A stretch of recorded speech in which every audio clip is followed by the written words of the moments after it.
Au nom du Père et du Fils et du Saint-Esprit, ainsi soit-il. Venez, Esprit Saint, remplissez le cœur de vos fidèles et allumez en eux le feu de votre amour. Envoyez votre Esprit, Seigneur, il se fera une création nouvelle et vous renouvellerez la face de la terre.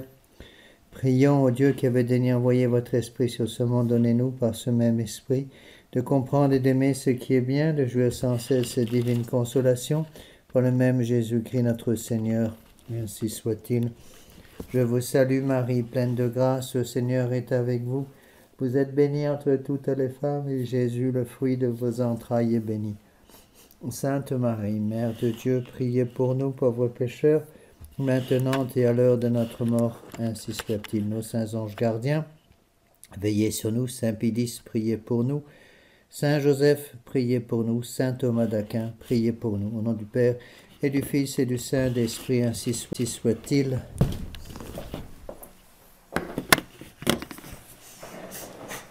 Mes bien chers frères, mes bien chers amis, nous avançons dans l'étude de l'œuvre de Monseigneur Gaume sur la Révolution. Nous en sommes au volume 6, chapitre 3. Donc ce volume 6 est consacré au césarisme, c'est-à-dire le chef politique qui devient pontife et roi à la fois. Et donc Monseigneur Gaume va d'abord expliquer ce qu'est la politique chrétienne, et va en résumer l'histoire. Nous en sommes donc à ce niveau-là. Voilà ce qu'il dit. Dans la personne de Saint Pierre, le Fils de Dieu est le chef visible de la société chrétienne. Par la bouche de cet autre lui-même, il dit éternellement au roi et au peuple cette parole toujours ancienne et toujours nouvelle. Toute puissance m'a été donnée au ciel et sur la terre. Et à ses vicaires dans la suite des siècles, je vous donnerai les clés du royaume des cieux. Tout ce que vous délierez sur la terre sera délié dans le ciel, et tout ce que vous lierez sur la terre sera lié dans le ciel. Vous êtes la lumière du monde, enseignez toutes les nations et apprenez-leur à prendre toutes mes lois pour règle de leur conduite. Tout est soumis donc à ses chefs, tous, les rois, les peuples, les pasteurs, les troupeaux, tout le monde. Pourquoi? Parce que Dieu est créateur et rédempteur, les deux à la fois. De ce qu'il faut bien comprendre, j'ai déjà en partie expliqué, c'est que le césarisme détruit complètement le dogme du règne social de notre Seigneur Jésus-Christ. N'oubliez pas que le mot important dans le titre de ce dogme de foi, établi infailliblement par le pape Pie XI, par l'encyclique Primas, donc ce dogme de foi, le mot important c'est social, règne social de notre Seigneur Jésus-Christ, c'est-à-dire notre Seigneur Jésus-Christ est roi dans la société. Et puisque notre Seigneur Jésus-Christ est roi dans sa société, donc son vicaire sur la terre, le pape, est aussi roi de la société, dans son domaine. Donc dépositaire de l'autorité du roi, des rois, notre Seigneur Jésus-Christ, Dieu lui-même, organe infaillible de ses volontés, le souverain pontife, le pape, se trouve placé au sommet de la hiérarchie sociale. Entre ses mains sont les rênes qui doivent diriger le monde chrétien vers sa fin dernière. Sur son navire est la boussole qui doit indiquer la route à tous les navires. Les maintenir dans leur horde de bataille et les acheminer au port de l'éternité. À lui le droit de tracer la marche, de donner le mot d'ordre au conducteur des peuples. À lui de juger en dernier ressort les conflits entre les pilotes et les équipages, en notifiant aux uns et aux autres les lois de l'éternelle justice. Mais comme un pouvoir judiciaire est nul s'il n'est armé, à lui le droit de forcer par des peines efficaces les coupables à l'obéissance, et même doter le commandement aux capitaines obstinément rebelles qui, trahissant leur mission, conduisent aux abîmes et leurs navires et les passagers. Donc le pape a un pouvoir législatif, judiciaire et coercitif. Législatif, il a le droit de faire des lois. Judiciaire, il a le droit de juger selon ses lois, et coercitif, il a le droit d'obliger les fidèles dont il a la charge à obéir à ses lois. Certes, encore une fois, je vous l'ai déjà expliqué en suivant la doctrine de l'Église, il est un domaine dans lequel le chef spirituel n'a rien à dire, qui est le domaine purement matériel. Encore une fois, pour faire une route, faire un pont, l'Église n'a absolument rien à dire, ce n'est pas son domaine. Mais dès que les âmes peuvent être touchées directement ou indirectement, l'Église a quelque chose à dire.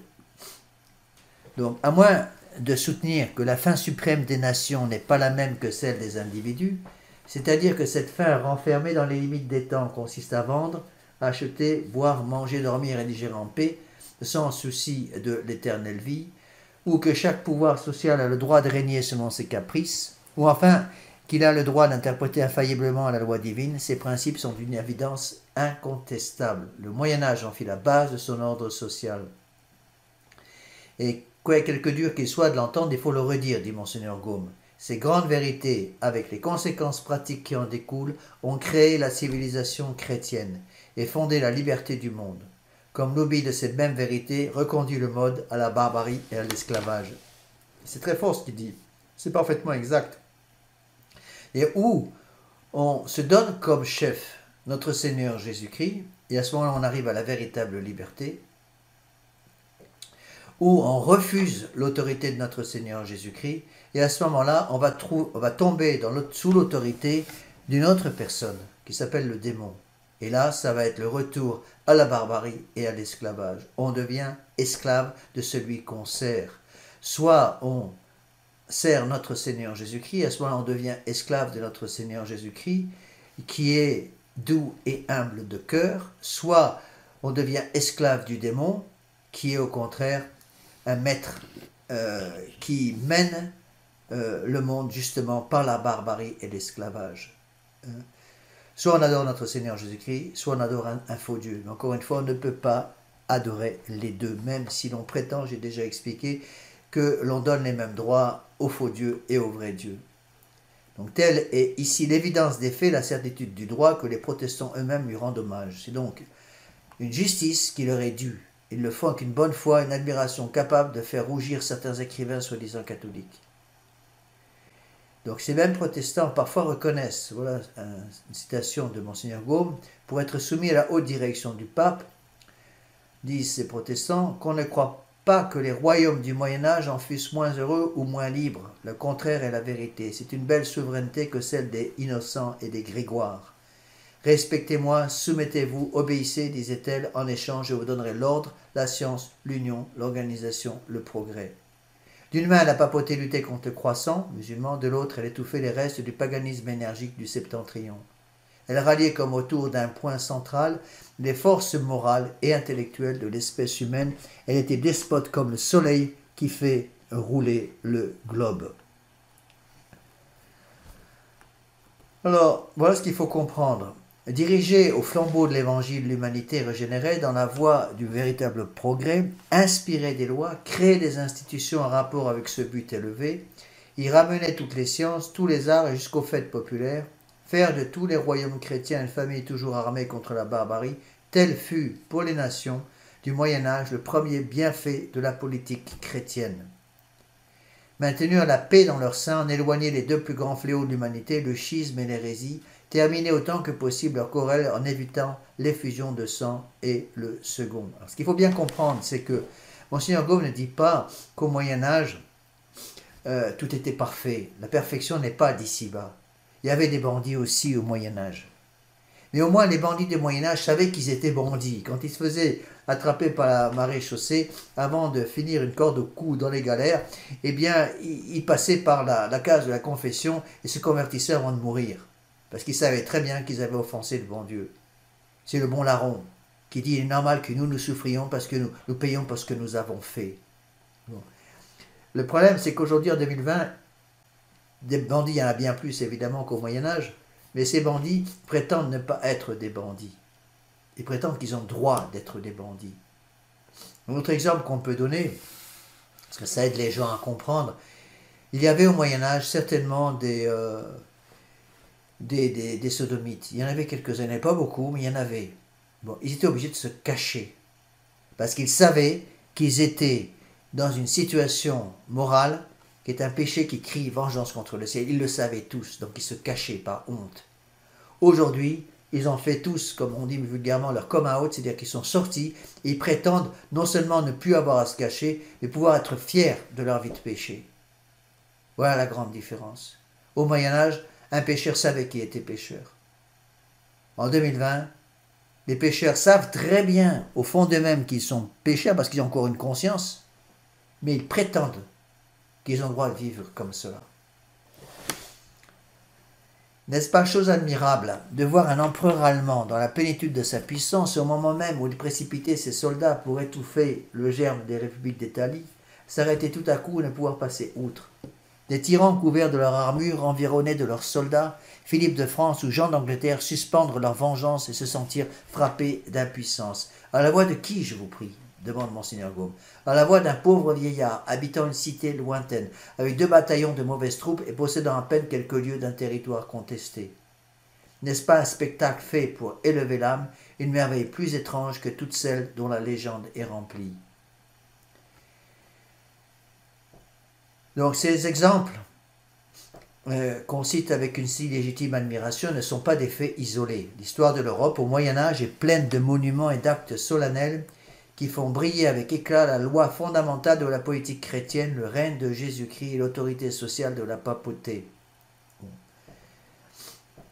Alors, évidemment, je pense qu'un des grands exemples, si vous voulez, c'est le Moyen-Âge chrétien. C'est vraiment le plus bel exemple qu'on puisse donner. On a énormément de mal aujourd'hui, en 2020, à essayer d'imaginer ce qu'était le Moyen-Âge chrétien. Imaginez le XIIIe siècle.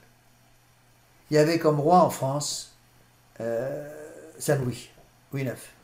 Bon. Imaginez ce que serait la France dirigée par un saint canonisé par l'Église. Bon. Ce n'était pas M. Macron, c'était Louis IX, pas pareil, Saint-Louis. À la même époque, ou un peu avant ou un peu après, ils avaient le cousin de Saint-Louis en Espagne, Saint-Ferdinand, ils avaient Saint-Édouard en Angleterre, ils avaient Saint-Othon en Allemagne, ils avaient à la tête du cerveau de l'Europe, à savoir l'Université de France, l'Université de la Sorbonne, ils avaient également un saint, Saint-Albert le Grand, ils avaient Saint Thomas d'Aquin qui enseignait dans cette même université, on avait les franciscains, les dominicains qui prêchaient partout dans le sud de la France, en Espagne et en Italie. À ce moment-là, tout était centré sur notre Seigneur Jésus-Christ. Encore une fois, je ne veux pas dire, ne faites pas dire ce que je n'ai pas dit, je ne veux pas dire que le Moyen-Âge chrétien était parfait. La perfection, encore une fois, n'existe pas. La seule société parfaite qui existe, c'est le ciel, c'est le paradis.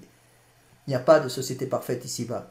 Mais le Moyen-Âge chrétien est de loin le type de société le plus proche de la perfection qu'on ait jamais eu dans le monde, dans l'histoire du monde. Aujourd'hui, on en est loin et le problème, c'est qu'on est tellement imprégné de libéralisme qu'on a un mal fou à comprendre ce que peut être une société chrétienne. Monseigneur Gaume donne comme exemple les capitulaires de Charlemagne, qui commençaient ainsi: Notre Seigneur Jésus-Christ régnant à jamais, moi, Charles, par la grâce et la miséricorde de Dieu, roi et chef du royaume des Francs, dévot défenseur et humble coadjuteur de la Sainte Église de Dieu, à tous les ordres de la piété ecclésiastique et à toutes les dignités de la puissance séculière, le salut de la perpétuelle paix et béatitude au Christ, Seigneur Dieu éternel. Bon, lorsque nous verrons M. Macron commencer son discours de cette façon, les choses auront un peu changé, mais on en est encore loin. Dans les actes des particuliers, pendant le Moyen-Âge, on trouve fréquemment, par exemple, avec l'année du règne des princes, cette formule des premiers chrétiens, Regnante Jesu Christo, Jésus-Christ régnant. Donc, cela, encore une fois, n'enlevait pas l'autorité de Charlemagne dans l'Empire romain, mais Charlemagne comprenait que son autorité venait directement de Dieu et qu'il était que le lieutenant de Dieu.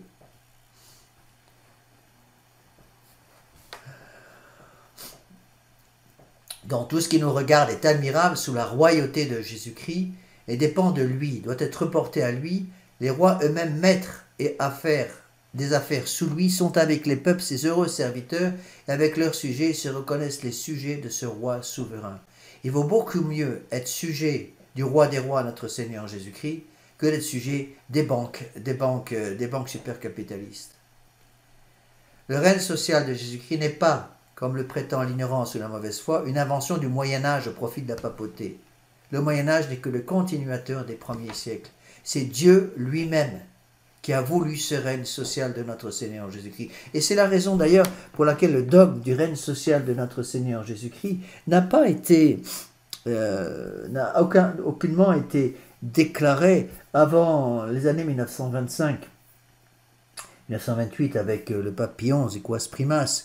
Pourquoi ce dogme de foi n'a jamais été défini comme dogme avant, tout simplement parce qu'au Moyen-Âge, ces choses étaient évidentes. Il a fallu attendre le début du XXe siècle pour que ce dogme de foi, qui était dans la pratique déjà existant, soit nié par les modernes. Et donc le pape Pie XI a dû mettre les points sur les i et les barres sur les t.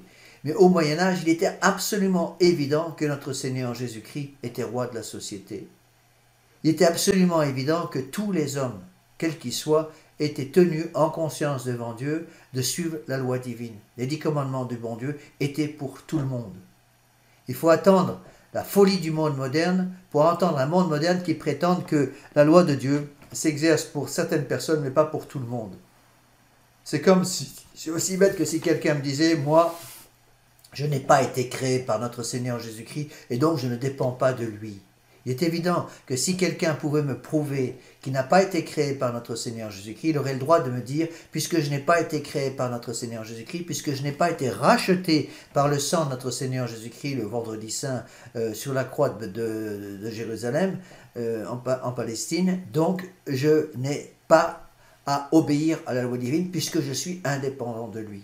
Tous les hommes sont dans une situation de dépendance parce que tous les hommes sont créés par Dieu et que tous les hommes ne peuvent être sauvés que par notre Seigneur Jésus-Christ parce qu'il est l'unique moyen de salut. Il n'y a pas d'autre nom sous le ciel par lequel on puisse être sauvé que le nom de notre Seigneur Jésus-Christ. Donc ce règne social n'est pas une invention du Moyen-Âge, encore une fois, ce n'est que le continuateur des premiers siècles. Dès l'an 250, nous voyons les chrétiens dater les actes des martyrs de la manière suivante. Ces choses ont lieu sous les conciles ou empereurs un tel, comme disent les Romains, mais pour nous, sous le règne de notre Seigneur Jésus-Christ, à qui soit l'honneur et la gloire dans les siècles des siècles. Alors il y a des actes que Monseigneur Gaume va donner comme exemple. En 1298, la guerre éclate entre Philippe de France et Édouard d'Angleterre. Malgré l'esprit nouveau, introduit par le césarisme allemand, les deux puissants monarques conviennent de remettre au souverain pontife le jugement de leurs différends. Le Père commun entend les plaintes de ses fils, et pour ne blesser personne, rejette la guerre sur le démon, l'éternel ennemi du genre humain. Puis, il juge, définit et prononce que la paix aura lieu aux clauses et conditions qu'il indique. Les deux rois s'inclinent devant la sentence du vicaire de Jésus-Christ, le sang cesse de couler, et une fois de plus, les peuples bénissent la puissance sociale de la papauté. Malheureusement, l'esprit de la Révolution a déjà commencé à travailler, l'esprit d'indépendance, et les politiciens ne supportent de plus en plus mal l'ingérence, ce qu'ils considèrent comme une ingérence de la papauté dans la politique. Tant que les présidents ou les rois ou les supérieurs, les autorités politiques avaient suffisamment d'humilité pour aller s'agenouiller devant le souverain pontife pour demander qu'il tranche leurs différends, le souverain pontife avait suffisamment d'influence à ce moment-là pour éviter les guerres.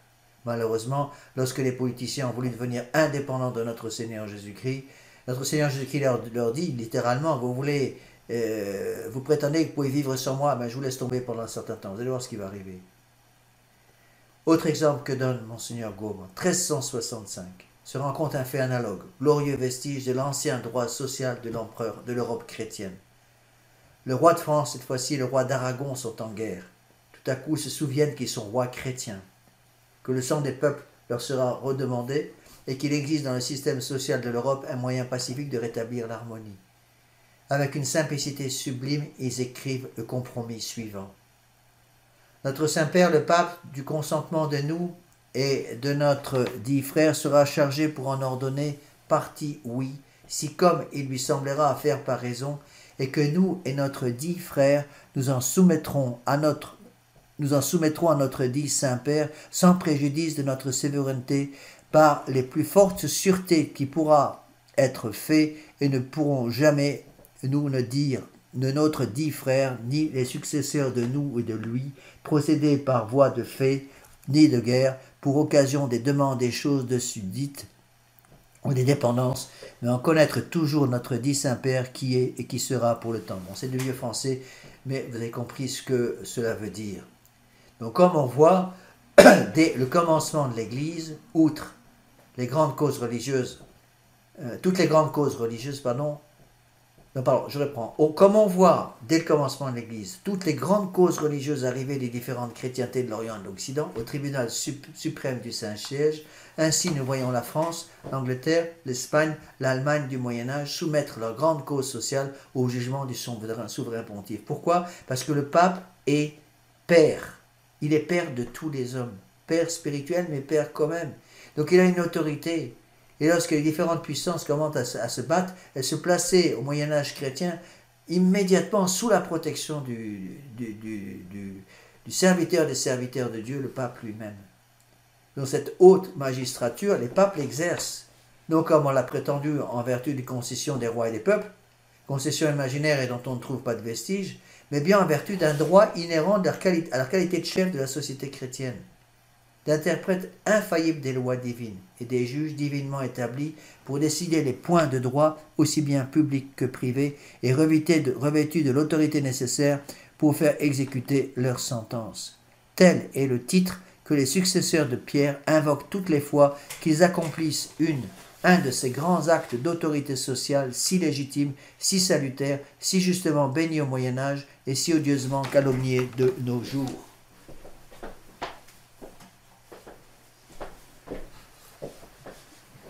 Donc, le pape était celui qui pouvait maintenir, à cause de son autorité surnaturelle, maintenir les nations dans la paix. Dès que les nations ont voulu se rendre indépendantes de l'autorité du Saint-Père, à ce moment-là, les révolutions se rentraient. Autre fait, l'empereur Henri IV, appelé le Néron de l'Allemagne, Henri IV d'Allemagne, donc il mérita trop justement par ses cruautés, ses débauches, ses brigandages, ses attentats contre la liberté de ses peuples, les droits de ses voisins et l'autorité de l'Église, et plusieurs fois averti par le Père commun des rois et des peuples, le pape, de rentrer en lui-même et de se souvenir que le pouvoir lui a été donné, non pour détruire, mais pour édifier, non pour opprimer, mais pour protéger. Et Henri IV d'Allemagne méprise les avertissements. Viennent alors les menaces dont il ne tient aucun compte. Alors, le souverain pontife se souvient qu'il est le vicaire du roi des rois, et prononce en ces termes la déchéance de celui qui s'est déclaré lui-même indigne du trône. Bienheureux Pierre, il vous a plu et il vous plaît que je sois le chef du peuple chrétien, dit le pape, écrit le pape, spécialement confié à votre sollicitude. Et par vous m'a été donné de Dieu le pouvoir de lier, de délier au ciel et sur la terre. En conséquence, écoutez bien ce qu'était le Moyen-Âge chrétien. Pour l'honneur et la défense de votre Église, de la part du Dieu Tout-Puissant, Père et Fils et Saint-Esprit, en vertu de votre puissance et de votre autorité, j'ôte au roi Henri, fils de l'empereur Henri, qui avec un orgueil inouï s'est insurgé contre votre Église, le gouvernement de toute l'Allemagne et de l'Italie. Et je délie tous les chrétiens du serment de fidélité qu'ils lui ont fait, et je défends à quiconque de lui obéir comme à un roi. Car il est juste que celui qui s'étudie à diminuer l'honneur de votre Église perde de lui-même l'honneur dont il jouit. En vertu de votre autorité dont je suis l'héritier, je l'enchaîne par le lien de l'excommunication, afin que les nations sachent et éprouvent que vous êtes Pierre, et que sur cette pierre le Fils de Dieu vivant a bâti son Église, et que les portes de l'enfer ne prévaudront point contre elle.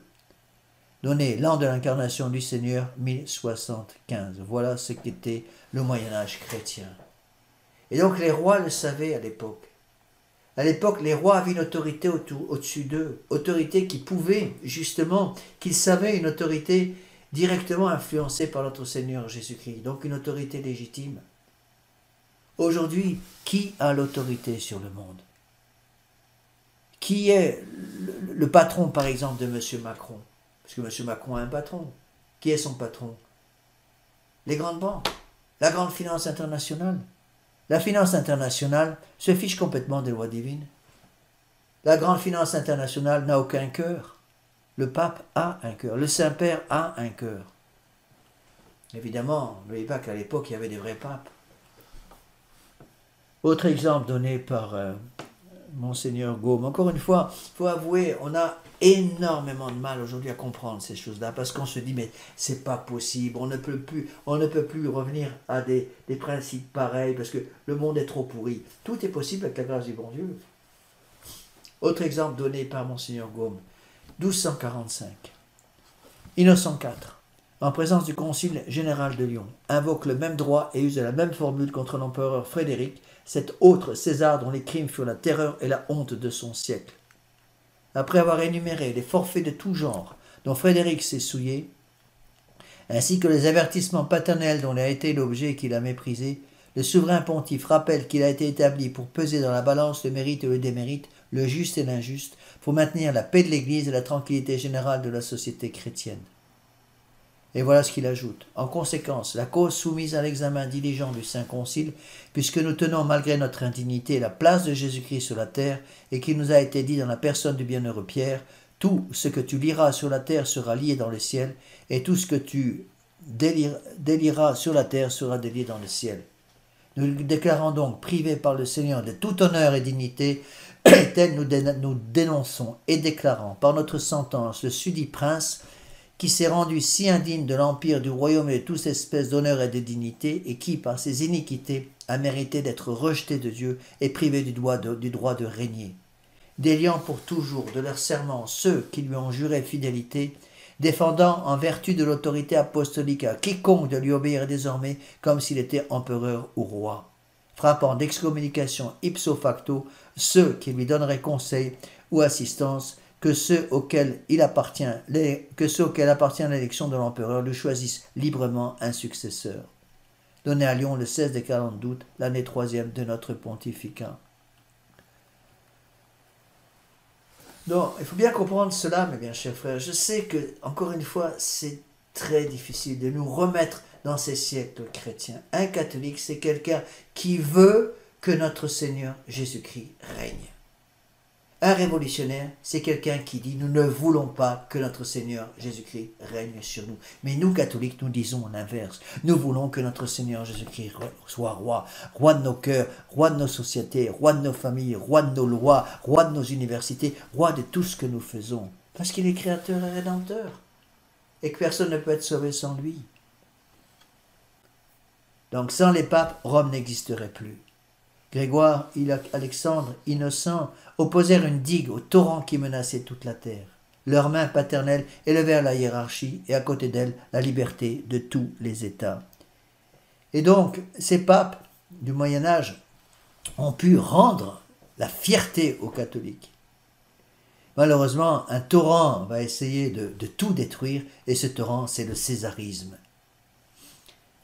Inspiré par ses légistes, Frédéric II voulait marcher sur les traces de quelques-uns de ses prédécesseurs et aspirait à être le seul souverain, le seul propriétaire, la seule loi du monde. Donc, immédiatement, tous ceux qui sont sous ce genre d'autorité deviennent des esclaves. Comme ses prédécesseurs, Frédéric ne cachait point le projet de relever l'empire des Césars. Et sans l'influence des papes, il est probable que l'Europe aurait subi le joug des empereurs de la Germanie. Frédéric, rêvant à son tour la monarchie universelle, tendait certainement à s'affranchir de la suprématie de Rome. L'empereur faisait appeler par son chancelier tous les autres rois du monde, rois provinciaux, et il s'intitulait lui-même la loi vivante. C'est ça, le césarisme. Donc, les papes vont s'opposer avec un courage invincible à ce monstrueux despotisme qu'est le césarisme. Et pour sauver la liberté et l'indépendance de l'Église, et avec elle, la liberté et l'indépendance de tous les rois et peuples de l'Europe, ils privent de toute autorité ces Néron modernes. Où est le mal? Vous voyez, donc, c'est ça qui est très important à comprendre, bien chers frères. Nous devons, en tant que catholiques, essayer de nous mettre dans ce qu'est l'esprit catholique, de penser tel que l'Église catholique a toujours pensé. Donc le règne social de notre Seigneur Jésus-Christ n'est pas quelque chose de facultatif. Encore une fois, où nous acceptons le règne social de notre Seigneur Jésus-Christ, ou nous refusons le règne social de notre Seigneur Jésus-Christ, et si nous refusons le règne social de notre Seigneur Jésus-Christ, nous serons contraints et forcés d'accepter pour nous, nos familles et nos enfants, le règne social, politique, économique, moral du démon. On peut se sauver si notre Seigneur Jésus-Christ est notre roi. Mais si le démon devient notre roi, notre salut, le salut de nos enfants, devient impossible et c'est plus que l'enfer qui pointe le bout de son nez. Or, les idées des peuples et des rois peuvent changer. Les nations choisissent de nouvelles formes de gouvernement. Mais le droit, lui, ne change pas.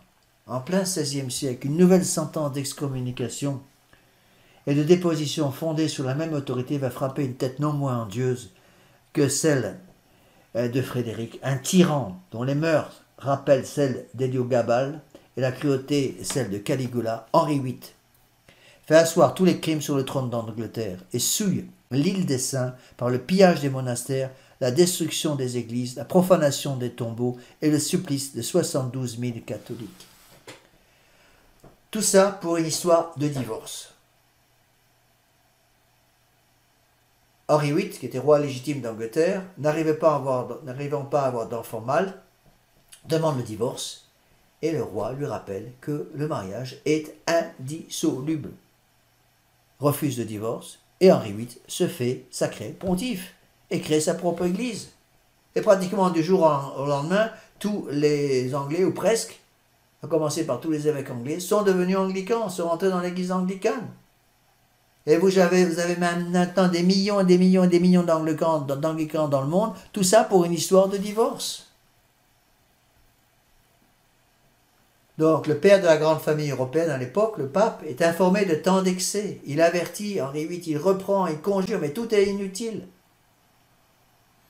Se rappelant alors, et son devoir et son droit, il dépose le monstre couronné, décharge l'Angleterre de l'obligation de se soumettre à ses odieux caprices, et autant qu'il est ennuyé, sauve le navire de l'abîme où le conduit son coupable pilote. Malheureusement, Henri VIII n'a eu cure, n'a pas écouté.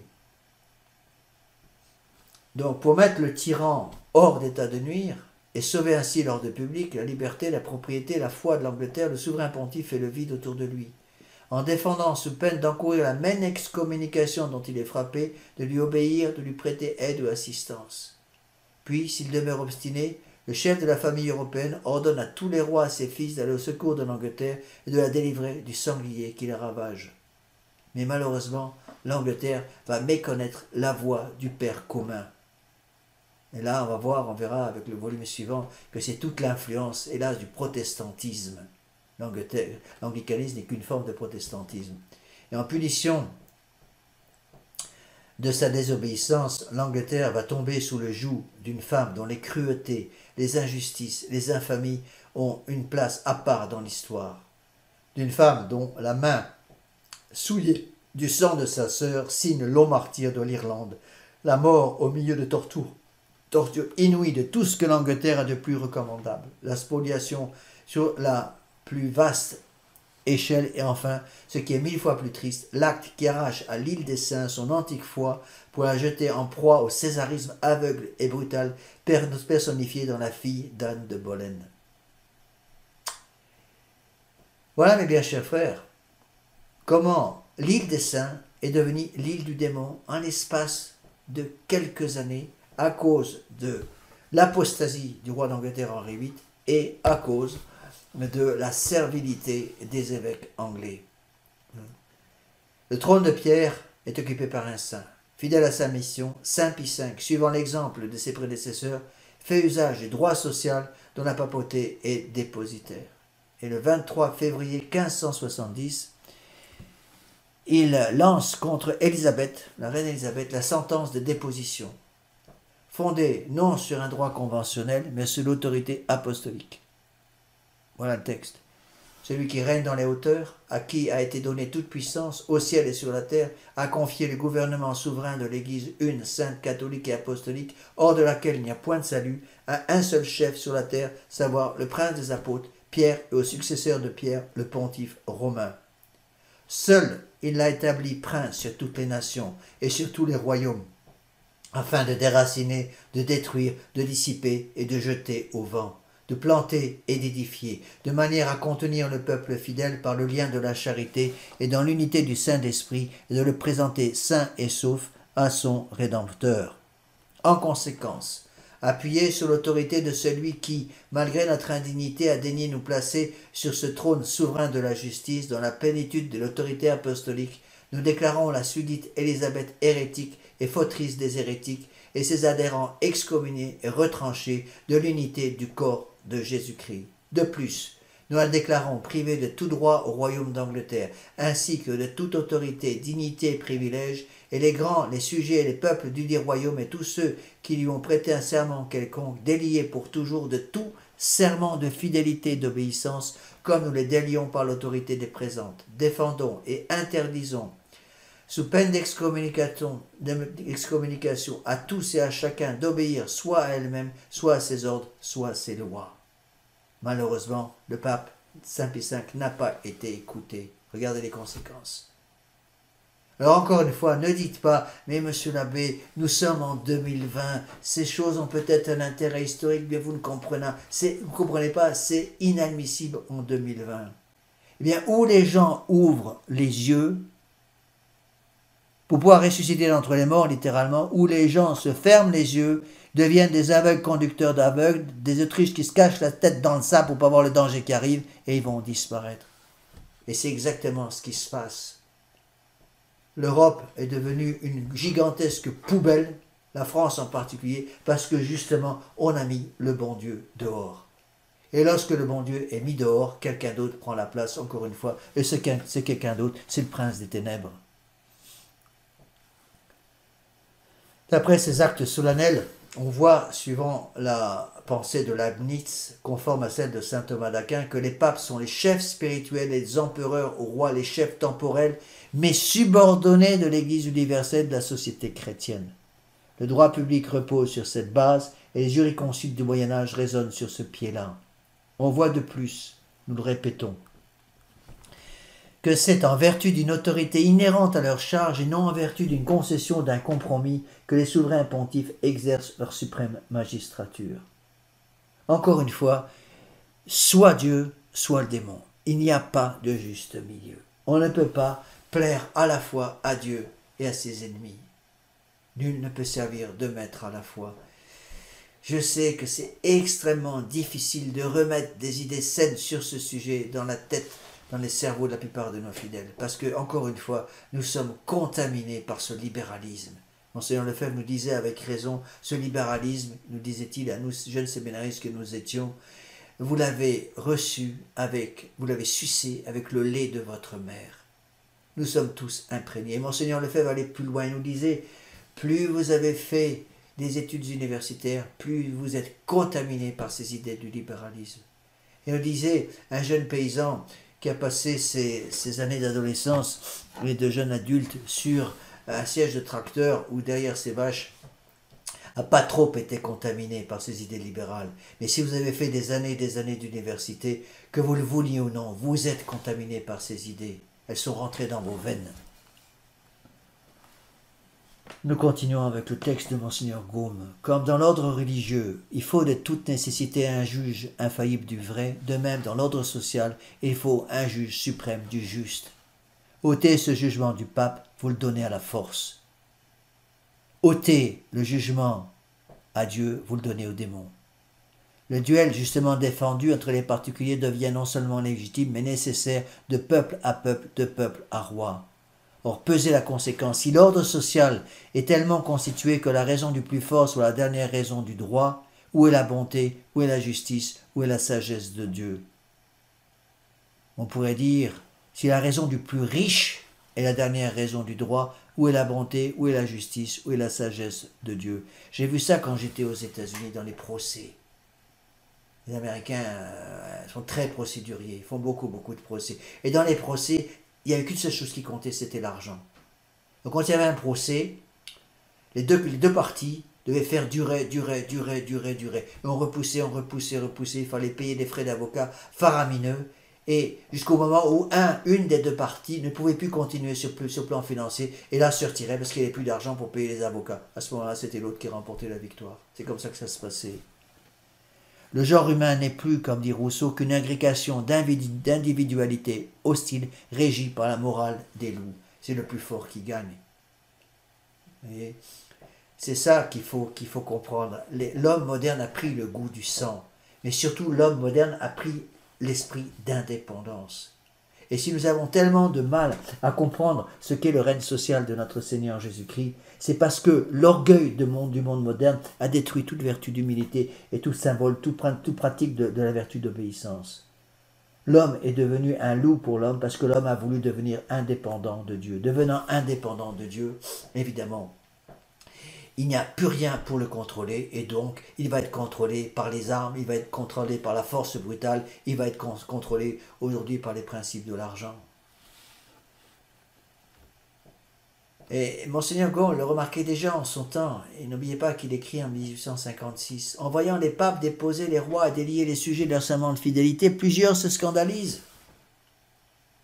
Pour excuser cette conduite, les uns essayent des explications malheureuses, ils n'avouent les faits qu'avec timidité ou presque en rougissant.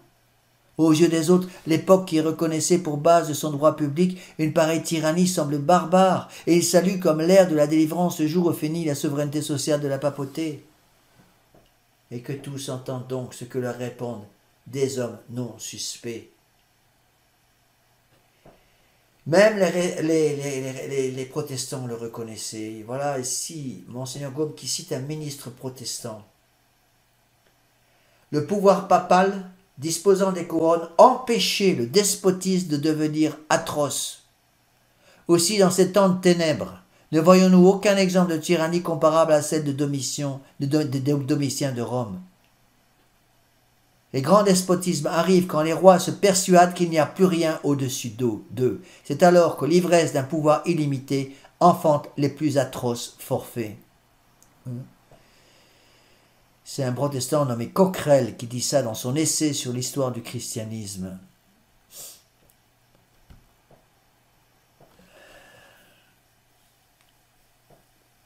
En élevant les rois au-dessus de toute juridiction ecclésiastique, vous avez cru placer les trônes dans une région inaccessible aux orages. Cette erreur fait pitié, car l'émancipation du pouvoir papal ne change rien à la nécessité d'un contrôle. Elle ne fait que le déplacer et le transporte au Parlement d'abord, puis à la multitude. Au lieu d'avoir comme chef le représentant de notre Seigneur Jésus-Christ, vicaire de notre Seigneur Jésus-Christ sur la terre, on va avoir comme chef le peuple. C'est ça la révolution. D'abord le roi, qui va se prendre pour le pontife, et ensuite le peuple. Et ça va se finir par la guillotine. Le moment vint enfin en France où la nation s'aperçut que l'indépendance des rois, c'était la servitude des peuples. La nation alors se leva indignée, à bout de souffrance, demandant justice, mais les juges de la royauté manquant, la nation se fit juge elle-même et l'excommunication fut remplacée par un arrêt de mort. Et c'est la guillotine qui va commencer à couper les têtes. Donc voilà l'alternative qui se présente, dit Monseigneur Gaume, ou le contrôle de la raison, ou le contrôle de la force, ou la souveraineté du pape, ou la souveraineté du peuple, ou l'excommunication, ou l'échafaud, ou les canons du Vatican, ou les canons des barricades, ou notre Seigneur Jésus-Christ, ou le démon. Ou la souveraineté de celui qui a dit qu'il était justement doux et humble de cœur, ou la souveraineté actuellement de l'argent qui n'a justement ni cœur ni sentiment. À chacun son goût. Dans leur simplicité, nos aïeux, s'inclinant devant la souveraineté sociale du vicaire de Jésus-Christ, lui disaient « Vous êtes le Père commun des rois et des peuples, à vous de décider entre vos enfants. » En cela, nous les avons trouvés barbares et nous avons dit à Pierre « Nous ne reconnaissons pas ton autorité sociale. Nous ne voulons pas que tu te mêles de nos affaires. Nous saurons bien les régler sans toi. Nous ne voulons plus de ton autorité. » Voici quelques-uns des bénéfices de cet acte de modestie et de piété filiale. Et Monseigneur Gaume va faire la liste des catastrophes qui vont arriver justement parce qu'on ne reconnaît plus, politiquement parlant, l'autorité du pape sur les nations. D'abord, l'Europe est rentrée fatalement dans les conditions sociales du paganisme où en cas de conflits sociaux, la force seule décidait du droit. Deuxièmement, tandis que dans la longue période des 600 ans on trouve à peine 5 ou 6 rois, bourreaux de leur peuple et opprobres de l'humanité, privés d'un pouvoir dont ils étaient manifestement indignes, c'est par centaines qu'il faut compter depuis la Renaissance, les trônes renversés, les couronnes jetées au vent, les rois bons ou mauvais, chassés, dépouillés de tout honneur et dignité, condamnés à l'exil, périssant sous la hache du bourreau ou par le fer des assassins. Troisièmement, avec la suprématie pontificale religieusement acceptée, nous n'aurions eu ni les guerres de religion qui ont ensanglanté l'Allemagne, la France, l'Angleterre et la Suisse au XVIe et au XVIIe siècle, ni le partage de la Pologne, ni les scandaleux traités qui, attribuant à l'erreur des droits qu'elle n'a pas, donnent une patente aux faux monnayeurs de la vérité. Nous n'aurions eu ni les spoliations sacrilèges du joséphisme, ni l'ébranlement général de la propriété, ni les Saturnales de 1793, ni le culte de la raison.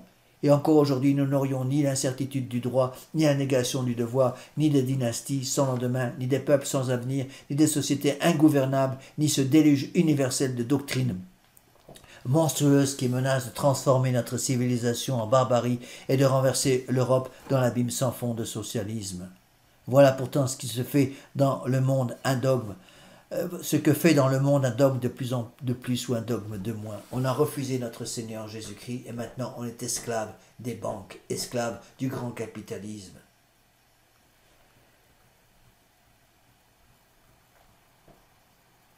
Alors, après avoir donc expliqué ce qu'est le catholicisme, le droit chrétien, l'ordre social chrétien voulu selon le règne social de notre Seigneur Jésus-Christ sur les peuples, Monseigneur Gaume, à partir du chapitre 5, va expliquer ce qu'est le césarisme, l'histoire du césarisme avant la Renaissance. La Renaissance, le nom dit tout. Renaissance, c'est nouvelle naissance. Nouvelle naissance par rapport à quoi? Nouvelle naissance, nouveauté par rapport au règne social de notre Seigneur Jésus-Christ. La Renaissance arrive juste après le plus haut degré atteint par la société, le plus haut degré d'union entre l'Église et l'État jamais atteint par la société. Donc la Renaissance, dit Monseigneur Gaume, qui formula nettement le césarisme et le rendit pratique en Europe, est un arbre.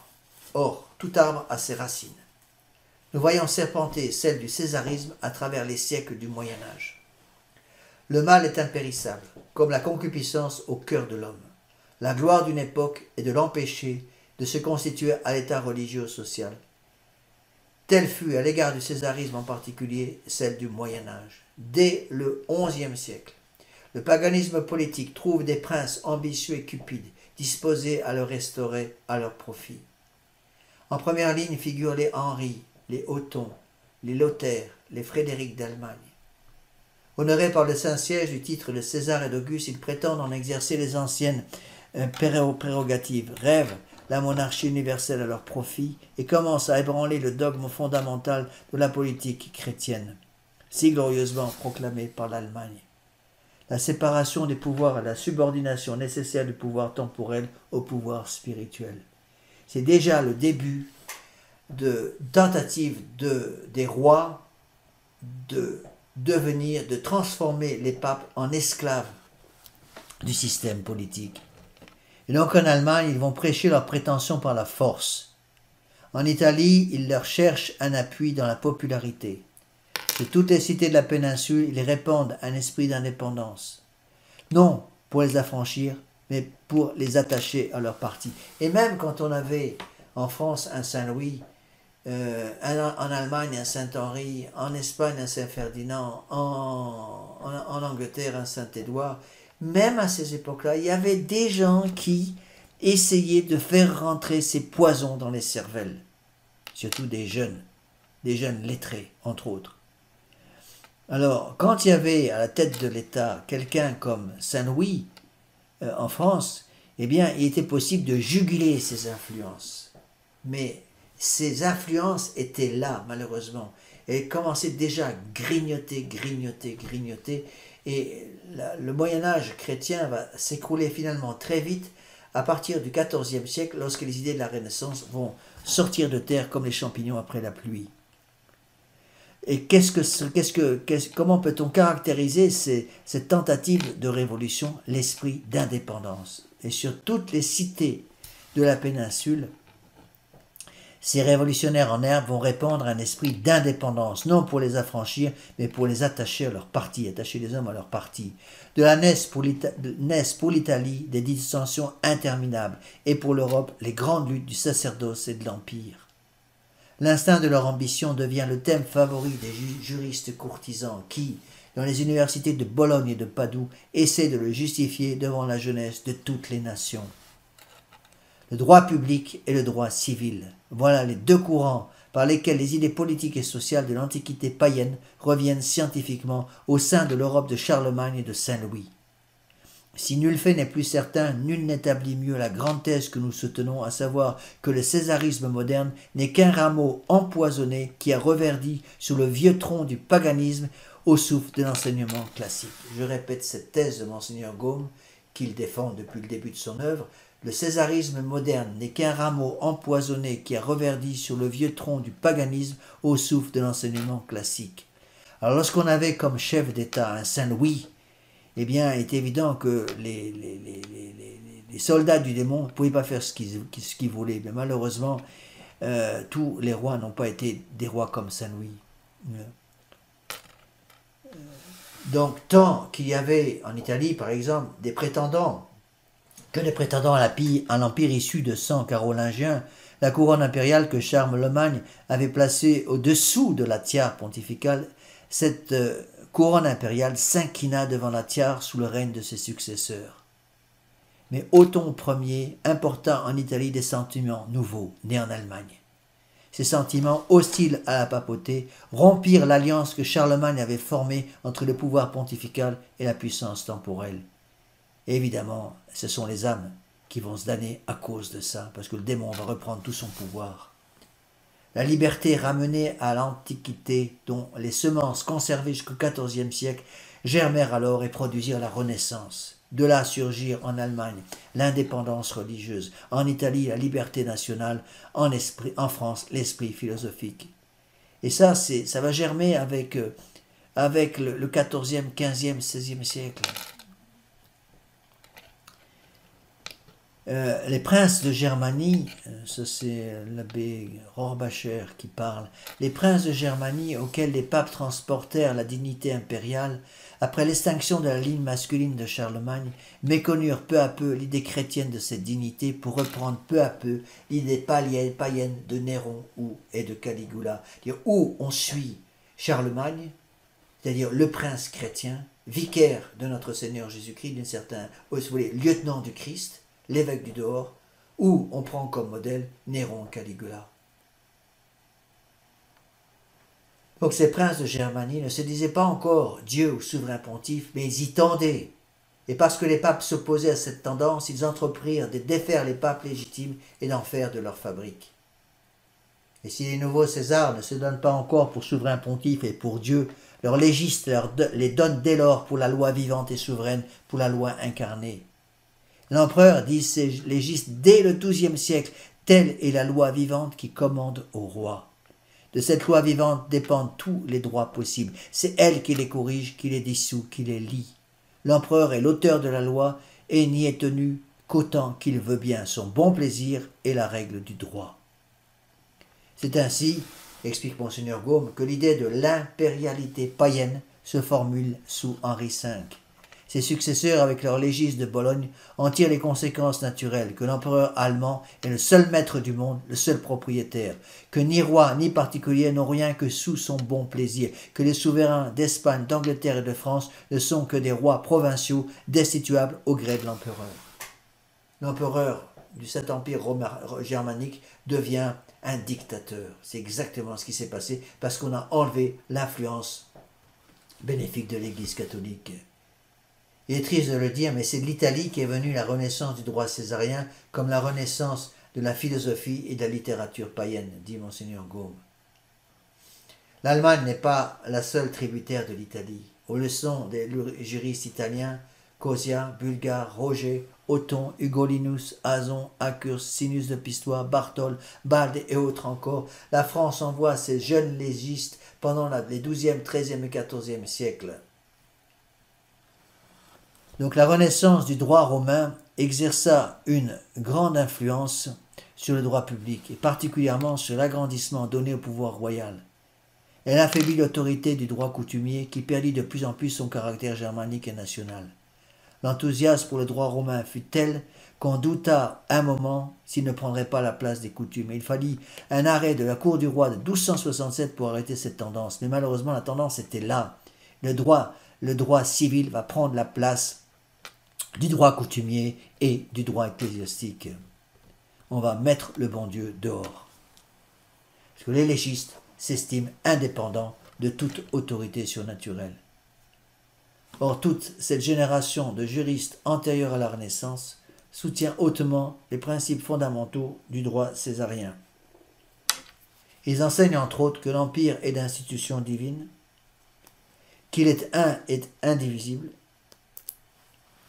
que Constantin n'a pu le diminuer en donnant au pape le patrimoine de Saint-Pierre, et qu'en tout cas cette donation n'oblige nullement ses successeurs. C'est que c'est l'empereur Constantin, après sa conversion, qui avait donné le domaine pontifical aux successeurs de Saint-Pierre. Évidemment, les révolutionnaires n'ont va avoir de cesse que de récupérer ces domaines pour en spolier le pape. Voilà ce qu'ils disent, voilà ce que disent ces légistes. Ici, Monseigneur Gaume va citer un jurisconsulte français, Jean de Paris. Et voilà ce qu'il dit. La donation de Constantin est nulle, pour une foule de raisons exposées dans la glose du droit civil. La première, c'est que l'empereur est appelé toujours Auguste, parce que le propos de l'empereur est d'augmenter l'empire et non de le diminuer. D'où il appert que cette donation de Constantin est invalide. La seconde, c'est que l'empereur n'est que l'administrateur de l'empire et de la République, suivant le texte formel de la loi Regia. Donc, si le simple administrateur de l'empire se permet de le diminuer et de le ravager, la donation est invalide. Tel est l'enseignement du roi. Ce droit, donc ce légiste français va le dire, c'est la loi Regia, loi qui constitua le césarisme païen. Loi que vous faites imprudemment revivre, que vous enseignez publiquement dans les écoles, qu'invoquèrent constamment, comme nous le verrons bientôt, tous les ennemis de la papauté, dit Monseigneur Gaume, depuis les Césars d'Allemagne jusqu'aux modernes révolutionnaires. Le poison est rentré dans les intelligences. Et donc la doctrine du césarisme, si agréable à l'orgueil des rois, devient le credo de leurs courtisans, ainsi que le thème favori des lettrés ambitieux et mécontents de la papauté. Alors, Monseigneur Gaume va rentrer un peu dans les détails et donner les exemples d'auteurs très connus qui vont commencer à préparer en quelque sorte l'arrivée au pouvoir du césarisme. Alors, parmi eux, il va citer Dante Alighieri, le célèbre chantre de la Divine Comédie. Comme il dit, au nombre de ces lettrés ambitieux et mécontents de la papauté, on regrette de trouver en première ligne Dante, le célèbre chantre de la Divine Comédie. La lecture des auteurs païens lui a perverti le sens politique comme il lui a faussé le goût en littérature.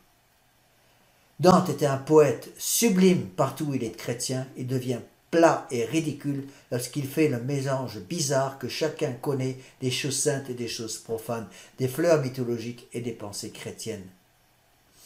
C'est ainsi, par exemple, que transformant notre Seigneur en Jupiter, Dante s'écrie « Ô grand Jupiter qui a été crucifié pour nous ».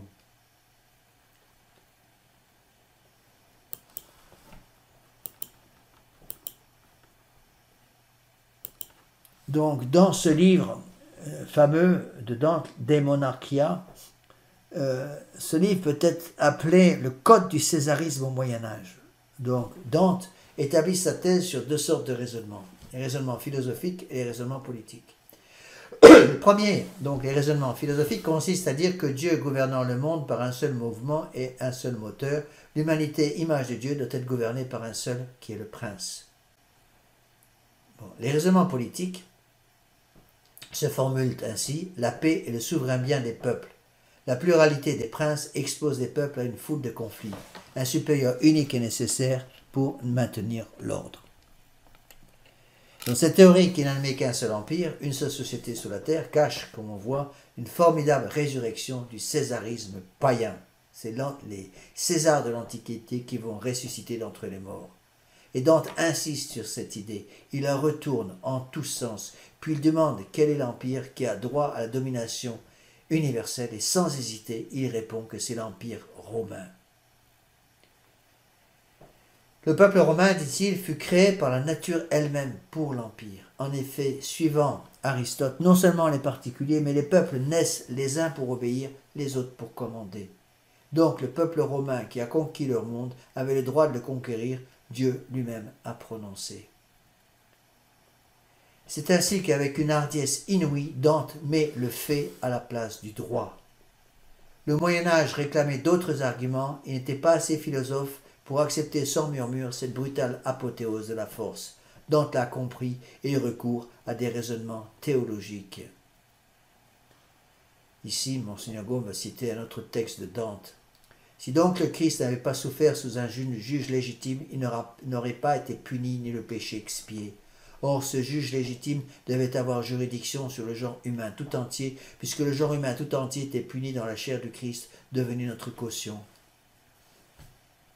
Mais Tibère César, dont Pilate était le vicaire, n'aurait pas eu juridiction sur le genre humain si l'Empire romain n'eût été légitime. C'est pourquoi Hérode, sans savoir ce qu'il faisait, et Caïphe, par un décret de la Providence, remirent le Christ à Pilate pour être jugé. Que ceux donc qui se disent les fils de l'Église cessent d'attaquer l'Empire romain, puisqu'ils voient le Christ lui rendre hommage au commencement et à la fin de sa vie terrestre. Donc Dante mélange tout. Il est impossible de falsifier plus effrontément l'histoire, conclut Monseigneur Gaume.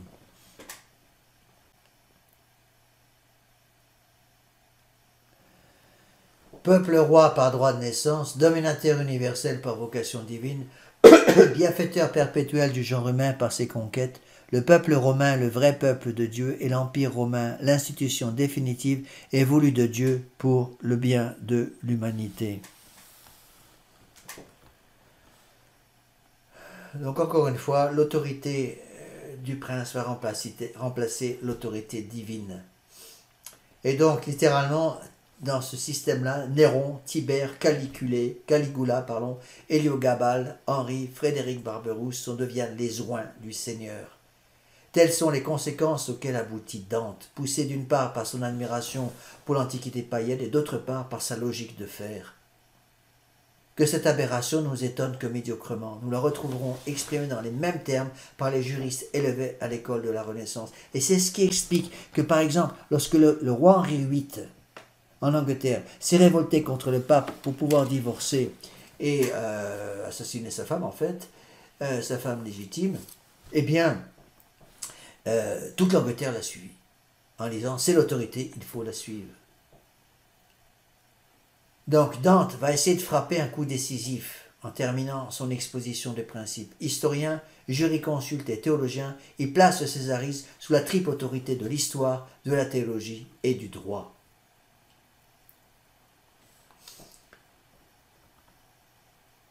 L'habitude de vivre au milieu des souvenirs de la Grèce et de Rome lui faisait prendre en pitié les peuples régénérés par le christianisme. Il en était arrivé un véritable paganisme politique. Et pourtant, Dante se disait encore catholique. Il va encore écrire des poèmes magnifiques. Mais à côté de ça, son esprit était déjà contaminé par ce césarisme. Et la conclusion de Dante est que c'est un devoir de conserver dans la plénitude de ses prérogatives cet empire romain, la plus belle création de la nature et son plus grand bienfait. Et telle est aussi, comme nous le verrons bientôt, la conclusion de tous les légistes royaux sortis des collèges de la Renaissance. Seulement, au lieu de l'appliquer à l'Empire romain, chacun d'eux l'applique à la monarchie de son choix, en attendant que les révolutionnaires de 1793, revenant au point de départ du césarisme, entreprennent franchement la restauration de la République romaine et donnent naissance à l'Empire.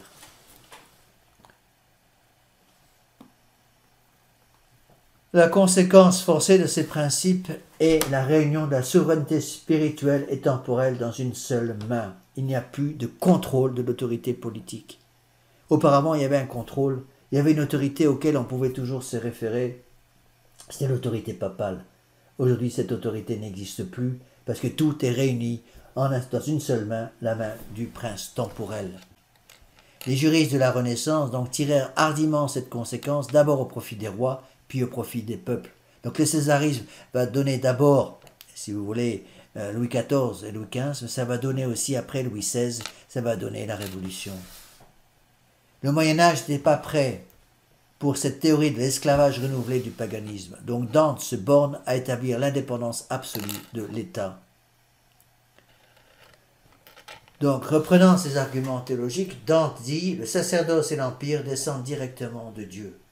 L'Empire, car il ne vient ni de l'Église ni du vicaire de Jésus-Christ, puisqu'il les a précédés, les deux pouvoirs sont indépendants parce qu'ils tendent à des fins différentes. C'est comme si je disais que le corps et l'âme sont indépendants l'un de l'autre. Le corps et l'âme sont unis. Et lorsque cette union cesse, lorsque l'âme cesse d'être la forme du corps, on a devant nous un cadavre. C'est la même chose en politique.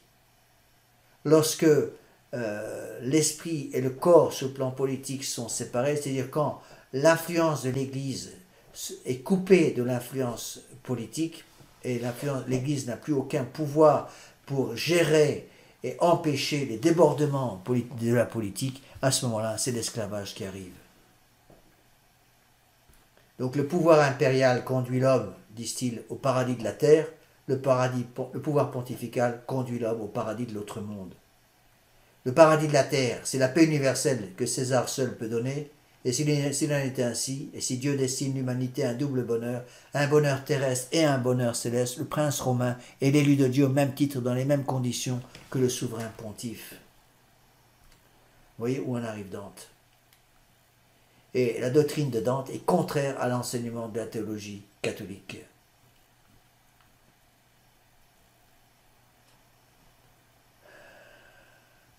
Sans doute, l'origine du pouvoir est divine.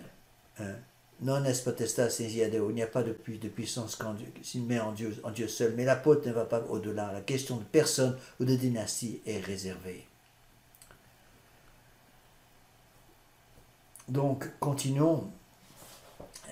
Ce qu'expliquait le texte de Monseigneur Gaume, en parlant de Dante, il dit que Dante affirme de plus en plus que cet homme pouvoir représentant immédiat et direct de Dieu, c'est César, l'empereur romain, hors l'empire duquel il n'y a pas de société, ni de paix, ni bonheur, ni de salut.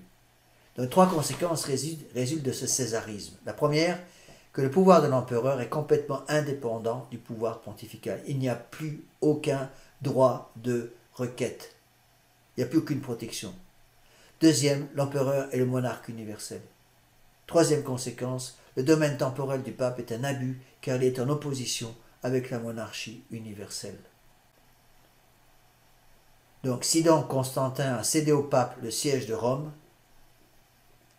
par les états pontificaux, il a agi sans droit, la donation est donc nulle. Alors, malheureusement, la théorie païenne de Dante survécut aux censures de Rome. Perpétuée du moins quant à certains principes par l'enseignement du droit, cette théorie païenne va gagner peu à peu l'Europe entière. C'est comme, si vous voulez, un virus qui va se répandre partout, dans les cervelles. Dans les conflits qui surgissent entre le sacerdoce et l'Empire, on va la voir constamment invoquée par les juristes royaux. On va voir ça surtout sous d'abord Philippe le Bel et ensuite sous Louis XIV. Donc à la fin du XIIIe siècle, Philippe le Bel trouve bon de s'emparer sous le nom de droit de régal des revenus des évêchés, des abbayes et des autres bénéfices vacants de son royaume jusqu'à la nomination de nouveaux titulaires, ce qu'on appelle le droit de régal, c'est-à-dire que lorsqu'un évêché était en vacances, parce qu'après la mort de l'évêque par exemple, avant que le pape ait nommé un nouvel évêque, le roi prétendait avoir le droit à tous les revenus de cet évêché. C'était la même chose pour les abbayes et pour tous les bénéfices vacants de son royaume. Or, à l'époque, les communications étaient lentes, il n'y avait pas encore Internet, d'accord? Ça prenait du temps, et évidemment, ça a permis au roi de spolier complètement l'Église. Donc, le souverain pontife Boniface VIII réclame contre cette spoliation sacrilège. C'est Boniface VIII qui va s'opposer avec toute la force de son autorité à ce droit de régal. En cela, Boniface VIII n'accomplissait pas seulement un devoir sacré envers l'Église, il faisait de plus un acte éminemment social. Le droit de propriété est le même pour tous. Si vous l'attaquez dans l'évêque ou dans le moine, vous l'ébranlez dans le prince, dans le noble et dans le bourgeois. Depuis 1789, ce point n'est plus discutable. Au lieu de reconnaître sa faute, Philippe le Bel, poussé par ses courtisans, soutenu par ses juristes, s'abrite derrière les principes du césarisme et se déclare, quant au temporel, indépendant de la papauté. Et c'est la révolution qui arrive, l'esprit de la révolution arrive. Et la noblesse va soutenir le roi. Et elle va dire au Sacré Collège, fièrement, que le roi de France n'est sujet qu'à Dieu, quant au temporel, et que la noblesse du royaume est prête à défendre cette doctrine, les armes à la main. C'est une menace à peine voilée au pape. Donc il faut soutenir les rois contre le pape.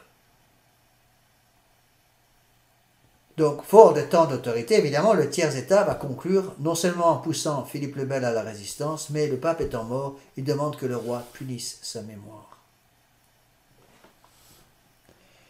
Et ce sont des insensés.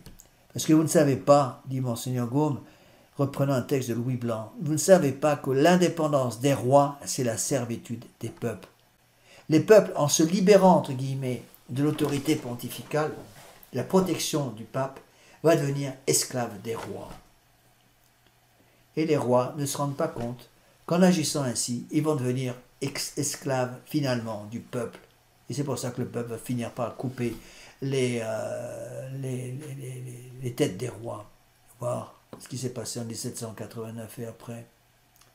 Pour la première fois, la nation, le clergé s'ébranlèrent pour défendre les libertés de l'église gallicane. C'est déjà le gallicanisme qui arrive, première fille de cet esprit d'indépendance, de ce césarisme. Avides de servitude, ils appelèrent liberté le droit de sacrifier jusqu'à leur conscience aux caprices de leur maître et de repousser la protection qu'un chef étranger indépendant leur offrait contre la tyrannie. Il n'y a plus aucune protection des petits, des pauvres, des enfants, des femmes, de ceux qui souffrent. Au nom de ces libertés de l'Église, on refusa au pape le droit de prendre connaissance, par exemple, des taxes arbitraires que le roi levait sur le clergé, de l'emprisonnement arbitraire de l'évêque de Pamiers, de la saisie arbitraire des revenus ecclésiastiques de Reims, de Châlons, de Laon, de Poitiers. On refusa au pape le droit de diriger la conscience du roi, de lui faire des remontrances sur l'administration de son royaume et de le punir par les censures de l'excommunication lorsqu'il violait ses serments. Il aurait été trop heureux pour les peuples que les souverains despotiques reconnussent encore au-dessus d'eux un pouvoir venu du ciel qui les arrêta dans la route du crime. Malheureusement, ils n'ont pas écouté. Alors, c'est là que Monseigneur Gaume va parler d'une bulle de Boniface VIII, la bulle Unam Sanctam, Unam Sanctam. Dans un langage, dit-il, plein de douceur et de dignité, la bulle Unam Sanctam rappelle les grands principes sur lesquels repose la suprématie du vicaire de Jésus-Christ et qui seuls servent de frein au despotisme des rois et de rempart à la liberté des peuples. Cette bulle Unam Sanctam date du 18 novembre 1302, Boniface VIII. Donc ce monument de la sollicitude pontificale est d'une telle importance dans la grave question qui nous occupe qu'on nous permettra, dit Monseigneur Gaume, de le reporter tout entier. Donc Unam Sanctam, 18 novembre 1302. Voilà ce que dit Boniface VIII. Boniface, serviteur des serviteurs de Dieu. La foi nous oblige de croire et de professer que la Sainte Église apostolique est une.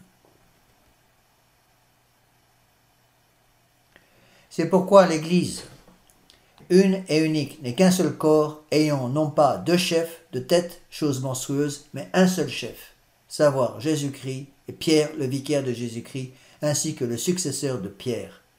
Le Seigneur ayant dit à Pierre lui-même, « Paix mes brebis », en général, ce qui montre qu'il les lui a confiées toutes sans exception.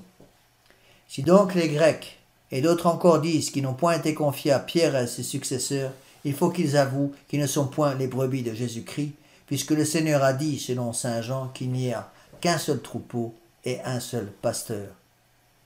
Qu'il y ait en sa puissance ces deux glaives, l'un spirituel et l'autre temporel, c'est ce que l'Évangile nous apprend.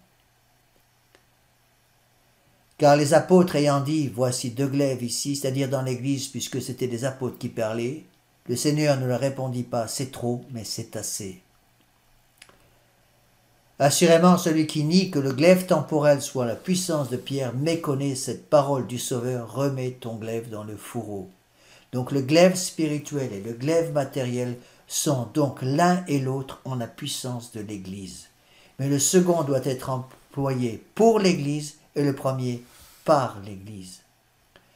Celui-ci est dans la main du prêtre, celui-là dans la main des rois et des soldats. Donc le pape Boniface VIII dit bien que le glaive spirituel est dans la main du prêtre, et le glaive matériel dans la main des rois et des soldats, mais sous la direction et la dépendance du prêtre. L'un de ces glaives doit être subordonné à l'autre et l'autorité temporelle doit être soumise au pouvoir spirituel. Ce texte relève de l'infaillibilité, donc il est toujours valable en 2020. En effet, toute puissance vient de Dieu. Celles qui existent sont ordonnées de Dieu. Or, elles ne seraient pas ordonnées si un glaive n'était pas soumis à l'autre glaive et comme inférieur ramené par lui à l'exécution de la volonté souveraine. Car, suivant saint Denis, c'est une loi de la divinité que ce qui est infime soit coordonné par des intermédiaires à ce qui est au-dessus de tout. Ainsi, en vertu des lois de l'univers, toutes choses ne sont pas ramenées à l'ordre immédiatement de la même manière, mais les choses basses par les choses moyennes, ce qui est inférieur par ce qui est supérieur. La puissance spirituelle surpasse en noblesse et en dignité toute puissance terrestre. Et nous devons tenir pour cela pour aussi certain qu'il est clair que les choses spirituelles sont au-dessus des choses temporelles. C'est ce qui fait voir aussi non moins clairement l'oblation, la bénédiction, la sanctification des dîmes, l'institution de la puissance et les conditions nécessaires du gouvernement du monde. En effet, d'après le témoignage de la vérité même, il appartient à la puissance spirituelle d'instituer la puissance terrestre, de la juger si elle n'est pas bonne. Ainsi se vérifie l'oracle de Jérémie touchant l'Église et la puissance ecclésiastique. Voilà que je t'ai établi sur les nations et les royaumes, et le reste comme il suit. Si donc la puissance terrestre dévie, elle sera jugée par la puissance spirituelle. Si la puissance spirituelle d'un ordre inférieur dévie, elle sera jugée par celle qui lui est supérieure. Et si c'est la puissance suprême, ce n'est pas l'homme qui peut la juger, mais Dieu seul. Selon la parole de l'apôtre, l'homme spirituel juge et n'est jugé lui-même par personne. Or, cette puissance qui, bien qu'elle ait été donnée à l'homme et qu'elle soit exercée par l'homme et non pas humaine mais divine, Pierre l'a reçue de la bouche divine elle-même. Et celui qui le confessa l'a rendu pour lui et ses successeurs inébranlable comme la pierre, car le Seigneur lui a dit « Tout ce que tu lieras sur la terre sera lié au ciel, tout ce que tu délieras sur la terre sera délié au ciel. » Donc, quiconque résiste à cette puissance ainsi ordonnée de Dieu résiste à l'ordre même de Dieu. À moins que, comme le manichéen, il n'imagine de principe ce que nous jugeons être une erreur et une hérésie. Le manichéisme prétendait qu'il y avait deux dieux, le dieu du bien et le dieu du mal. Aussi Moïse atteste que c'est dans le principe et non dans les principes que Dieu créa le ciel et la terre. Donc, ainsi dit Boniface VIII, et cette phrase est très importante, toute créature humaine doit être soumise au pontife romain et nous déclarons, affirmons, définissons et prononçons que cette soumission est absolument de nécessité au salut. Alors attention, rappelons, ça c'est pas Boniface VIII, si c'est catéchisme, rappelons que le pape est vicaire de notre Seigneur Jésus-Christ, que son rôle est de garder le dépôt de la foi. Donc si quelqu'un qui se prétend pape ne garde plus le dépôt de la foi, mais utilise son pouvoir pour détruire le dépôt de la foi, est évident qu'il ne peut plus être pape. C'est le cas malheureusement depuis la mort du pape Pie XII en 1958. Donc je répète cette phrase, toute créature humaine doit être soumise au pontife romain et nous déclarons, affirmons, définissons et prononçons que cette soumission est absolument de nécessité de salut. Voilà ce texte fondamental du pape Saint Pie V. Donc je vous rappelle, novembre 1302. Et cette exposition des principes fut comme le testament de Boniface VIII qui mourut bientôt après. Jamais peut-être avertissement plus clair et plus solennel n'avait été donné à l'Europe pour lui rappeler l'antique voie suivie par ses pères et les dangers de la voie nouvelle dans laquelle on l'engageait imprudemment. Cette voie nouvelle était le césarisme, qui, rejetant le contrôle social de la papauté, devait ouvrir l'ère des révolutions et, après avoir consacré la suprématie de la force, établir en droit le contrôle du poignard, et c'est là où nous en sommes aujourd'hui. En fait, Monseigneur Gaume dit dans une note que la bulle de Boniface VIII ne dit rien de nouveau, parce que la doctrine qu'elle contient était déjà consignée dans le droit canon, entre autres par une décrétale d'Innocent III.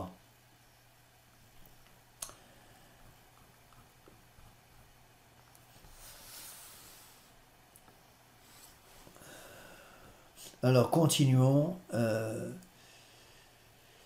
texte de Monseigneur Gaume.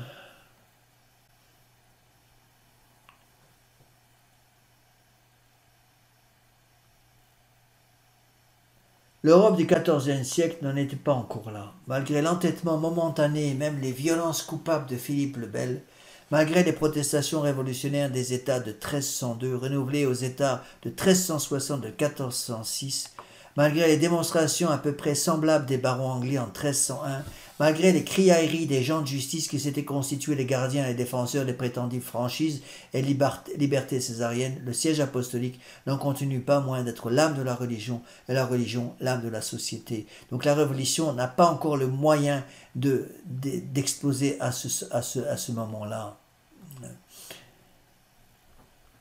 Voilà ce qu'il faut comprendre.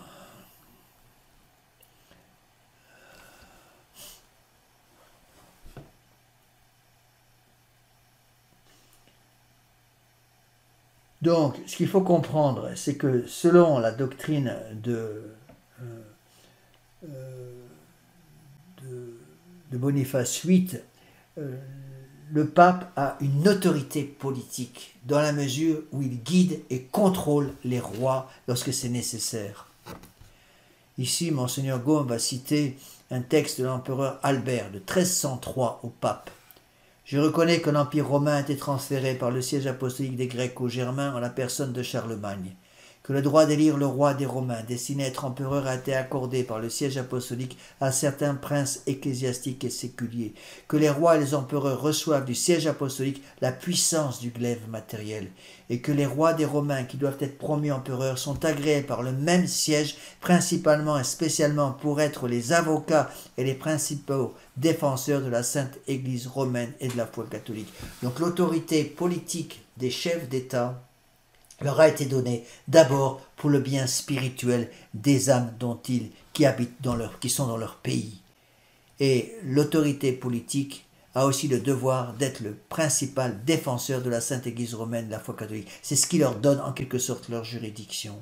À partir du moment, c'était surtout vrai dans le Saint-Empire romain germanique, qu'à partir du moment où le chef de ce Saint-Empire se refusait l'influence du pape, à ce moment-là, il coupait la branche sur laquelle il était assis et littéralement il se détruisait lui-même.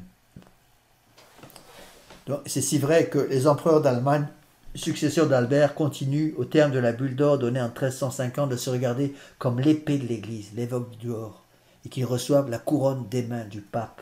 C'est tout à fait normal. Et qu'à l'époque, dans l'époque où l'esprit était encore un esprit chrétien, où la loi chrétienne était encore enseignée, les crimes contre Dieu étaient toujours les plus grands crimes aux yeux de la loi civile. L'hérésie, loin de posséder le moindre droit civil, est toujours regardée comme un fléau, poursuivie comme un ennemi public. En un mot, que dans tous les codes de l'Europe, le roi ne vient qu'après Jésus-Christ, l'homme qu'après Dieu. Hélas, avec la Révolution, le roi va se prendre pour Dieu.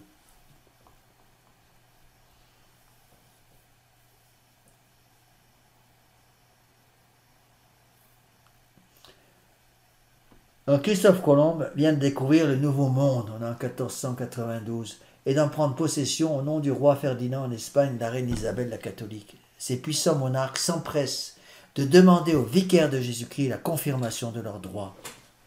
En réponse, le pape leur envoie avec une map monde sur laquelle il a lui-même tracé une ligne de démarcation entre l'influence espagnole et l'influence portugaise, pour éviter les guerres justement. Puis rappelant le but de ce droit suprême, le pontife leur dit qu'il leur donne ce monde afin qu'eux-mêmes le donnent au roi des rois, en le faisant entrer par le baptême dans la grande famille des peuples chrétiens.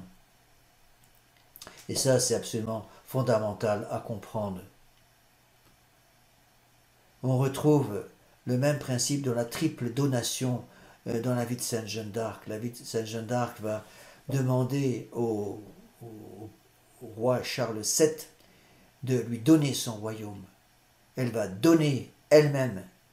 Donc Charles VII, après une certaine hésitation, va donner son royaume à Sainte Jeanne d'Arc, qui va donc être pendant quelques minutes reine de France.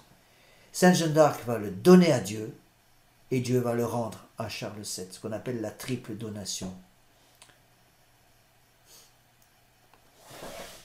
Et donc le pape, qui parle donc aux rois catholiques, leur dit, à condition qu'en vertu de la sainte obéissance à nos ordres et suivant les promesses que vous nous avez faites et que nous ne doutons pas que vous n'exécutiez, vous ayez grand soin d'envoyer dans ces terres nouvelles, ce sera l'Amérique centrale, l'Amérique du Nord, dans ces terres fermes et ces îles des hommes savants, expérimentés et vertueux pour en instruire les habitants dans la foi catholique et dans les bonnes mœurs.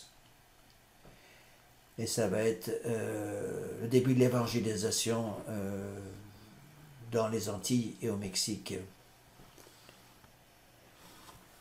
Alors, encore une fois, mes bien chers frères, il faut réfléchir que ceux qui ont du mal à accepter cette doctrine relisent encore une fois d'une part l'encyclique de Boniface VIII, d'autre part l'encyclique du pape Pie XI, Quas Primas.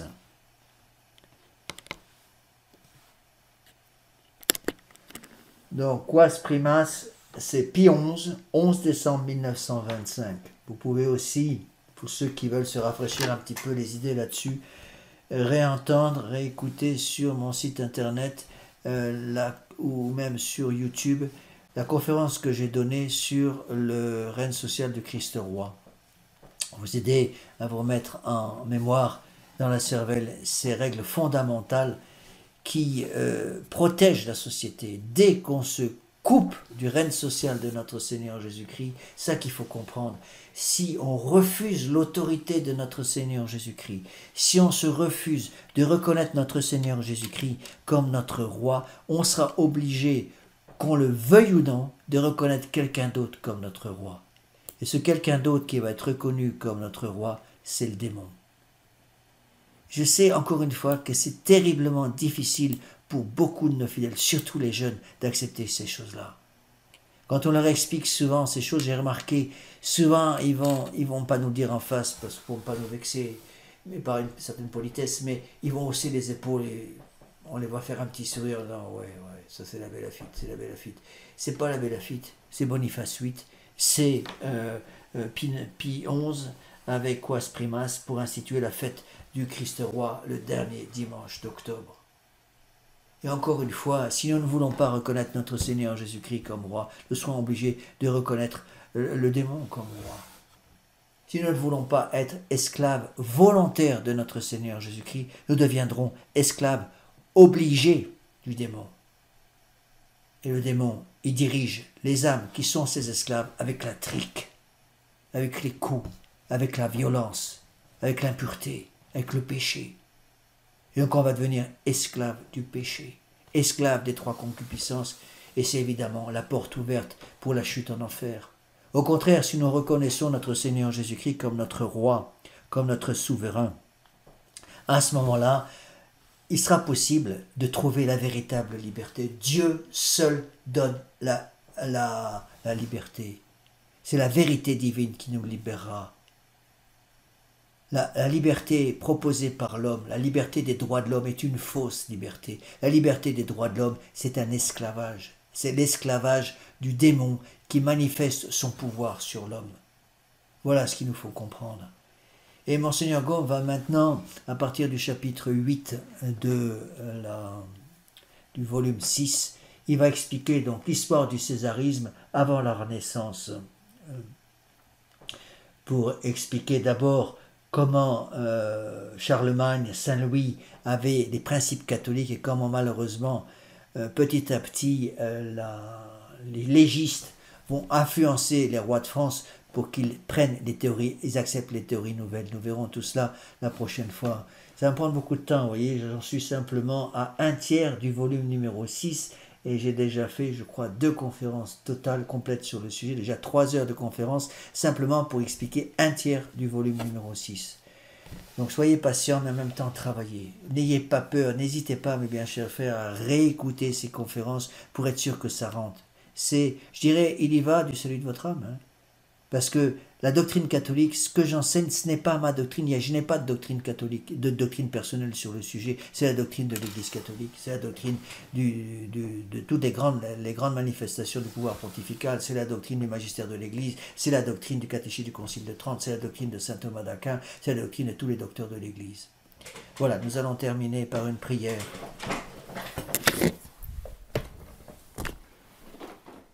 Au nom du Père et du Fils et du Saint-Esprit, ainsi soit-il. Je vous salue Marie, pleine de grâce, le Seigneur est avec vous. Vous êtes bénie entre toutes les femmes, et Jésus, le fruit de vos entrailles, est béni. Sainte Marie, Mère de Dieu, priez pour nous pauvres pécheurs, maintenant et à l'heure de notre mort, ainsi soit-il. Nos saints anges gardiens, veillez sur nous. Saint Pédis, priez pour nous. Saint Joseph, priez pour nous. Saint Thomas d'Aquin, priez pour nous. Au nom du Père et du Fils, du Saint-Esprit, ainsi soit-il.